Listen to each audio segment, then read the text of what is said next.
Hinikayat ang publiko sa suportahan at ang tilitin ang mga lokal na produktong handicrafts ng Manawag, Pangasinan upang makatulong sa mga pamilyang patuloy na umaasa sa industriyang ito bilang kabuhayan.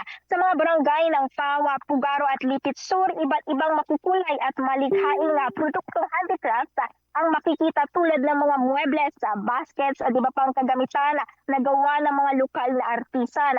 Dekada na ang itinagal ng industriya ng handicraft sa Manawag kung saan halos lahat ng barangay ay may mga pamilyang sangkot sa ganitong hanap buhay at ginagamit sa paggawa ng mga produkto ang mga materyales tulad ng ratan at buri, palm fibers na nagmumula sa Puzo Rubio, San Jacinto, Pampanga at La Union bago iproseso bilang mga natapos na produkto. Bahagi ng malunto ng kanilang tradisyonal dahil sa kalaman na paghahabi, pag-upit at pagbabaluktot ng ratan at buri at naminala nila mula sa mga niluto, minuno at magulang at ipinapasa naman sa mga susunod na henerasyon.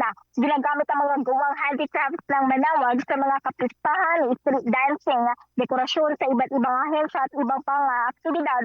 Bultuhan din ang paggawa ng mga ito kaya na ibibenta ang mga produkto sa abot kayang halaga. Sa patuloy na pagtangkilik ng publiko sa mga lokal na handicraft, inasahang mas mapawalalakas ang kabuhayan ng mga manggagawa at mapanatili ang tradisyong ipinagmamalaki ng mga Manawang genyo.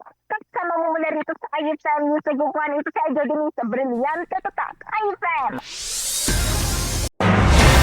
IFM News. IFM News.